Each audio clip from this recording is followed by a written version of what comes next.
5, 4, 3, 2, 1, 0.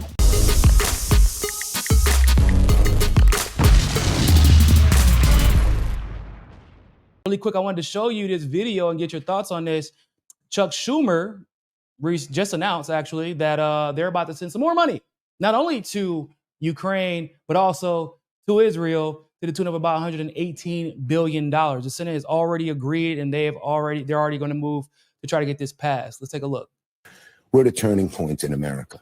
This bill is crucial, and history will look back on it and say, did America fail itself? Why is it crucial? Well, if we don't aid Ukraine, Putin will walk all over Ukraine. We will lose the war, and we could be fighting in Eastern Europe in a NATO ally in a few years. Americans won't like that.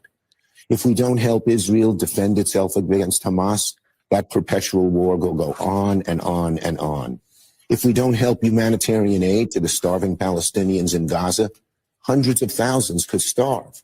And the border, everyone has said it's chaos. A speaker, you just saw Speaker Johnson, he said it's chaos. We have to do something legislative a few months ago. But what has happened, in answer to your question, so this is crucial for America. It's a turning point. History is going to look over our shoulders and say, did we rise to the occasion? To his credit, Mitch McConnell did. But too many Republicans, including Speaker Johnson, are just scared to death of Donald Trump. Donald Trump has said he wants chaos.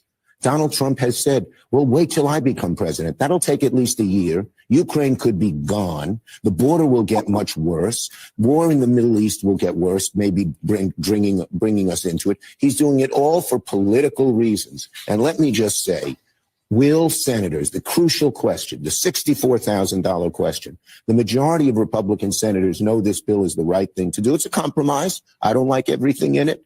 Neither does McConnell. But it's a compromise. That's the only way you get things important done in the Senate. We proved that 2 years ago in our bipartisan legislation. And will the senators drown out the political noise from Trump and his minions and do the right thing for America? Yeah, so I'm gonna go ahead and let you address that. What do you think about them sending more money and just the rhetoric used by Schumer there? Yeah, it's interesting because Schumer got a couple things right. If, sending aid to Palestinians, they're going to starve. They already are starving. They are already in a chaotic, disgusting, and violent situation that totally could have been avoided. But the United States continues sending arms to Ukraine. So him saying we need to send humanitarian aid to Palestinians is just, sweet talk, because behind what he is saying is actually we need to support Israel's continued genocide of Palestinians, and we need to support the genocide of Ukrainians, because that's exactly what's happening. I mean, in terms of the United States and NATO putting them up for fodder, not Russia, because again, Russia never actually wanted to go into this fight with Ukraine. He keeps using that. He keeps zero using that same desire, rhetoric, right? That Ukraine is going to be here. They haven't taken any land. Not. It's already lost. This is what they won't admit. The war is pretty much done. Today, the Russians have advanced towards the major artery of Avdiivka. And this was a very important this will be a very important victory. They're very close because this was a NATO hold. This was a NATO fortress with NATO weapons. And it was basically there since 2014. Yes, absolutely, of course.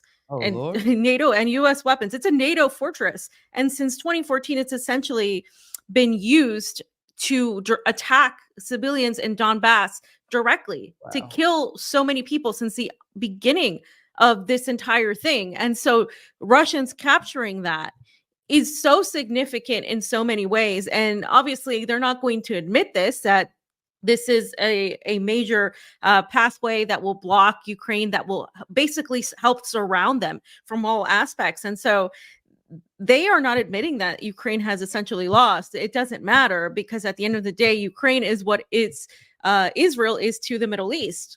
Ukraine is there to simply fortify and act as a contingent for military purposes to go against Russia, the same way Israel is there. Is that what you mean by the same thing? Yeah, well, yeah, that aspect as well, Niko.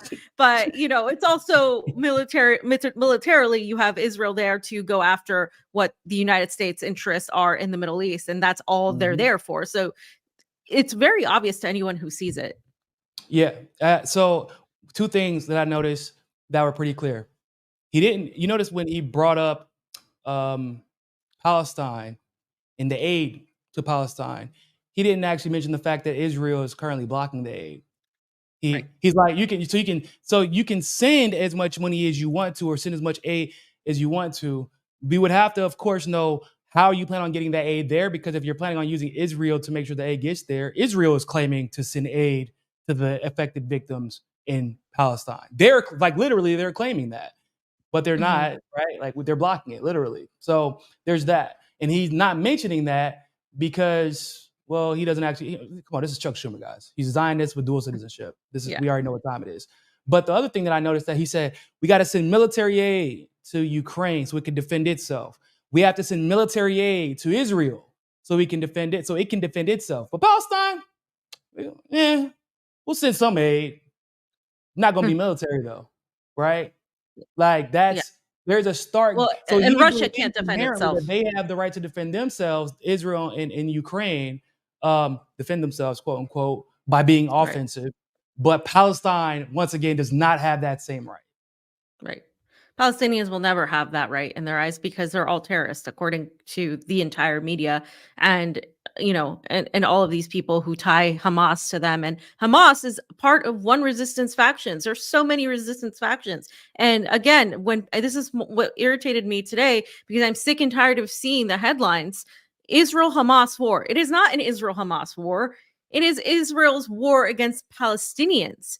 And if you Mhm. It's erase not the really a war. 2.5 million Palestinians, no, it's not. It's a genocide and an ethnic cleansing. But, even if you want to call it a war, it's Israel waging a war on these people, and it's Palestinians. It's not just Hamas. The reason they use Hamas is because they still can tie this idea that they're a terrorist group and that Mhm. therefore their lives are meaningless, and the 30,000 plus people that have died or more, because the numbers are probably largely inaccurate that we're Yeah, getting, now. uh, Mhm.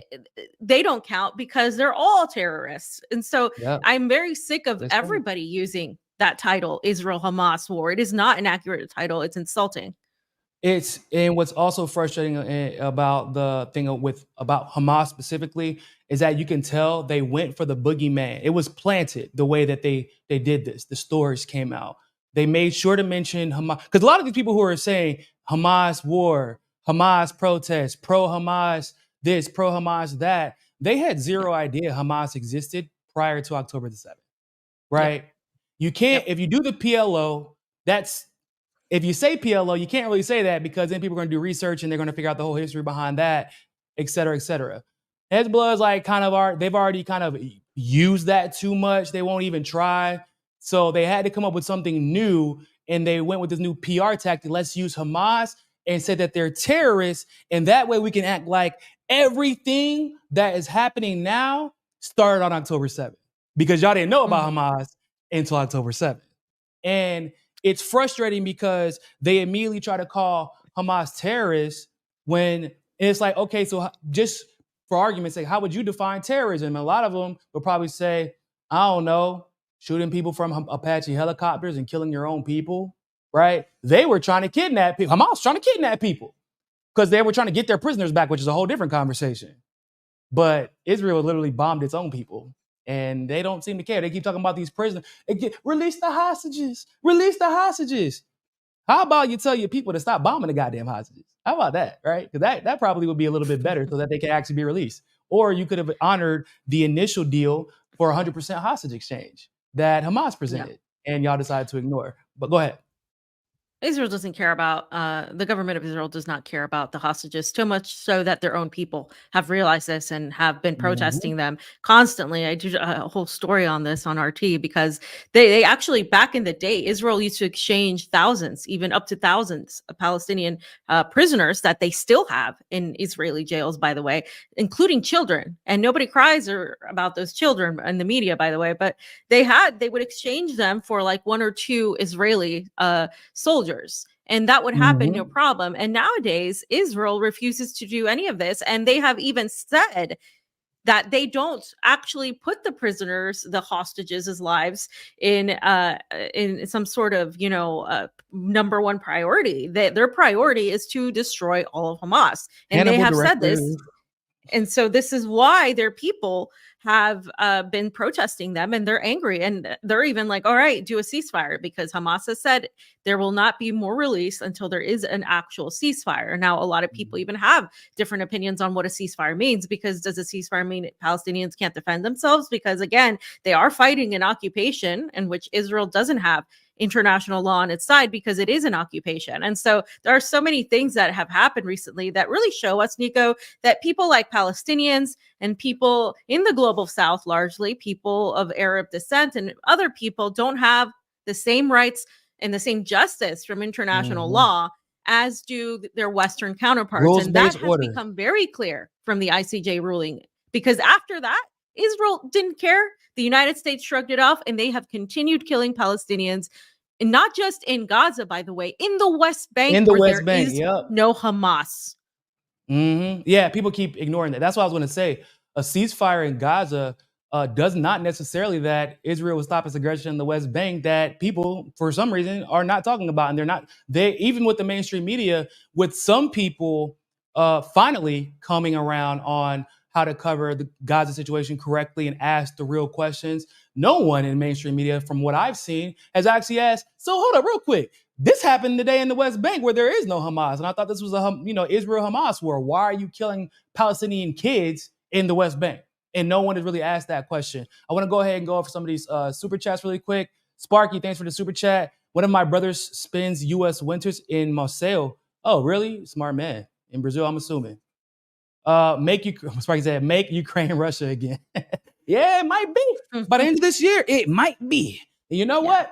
It might be the best thing for Ukraine, because the reason that they have all the problem that they have is because it's effectively been ran in one form or another by Nazis or by NATO. And every time that they have a democratically elected leader, he's removed by Nazis or by NATO, or usually both.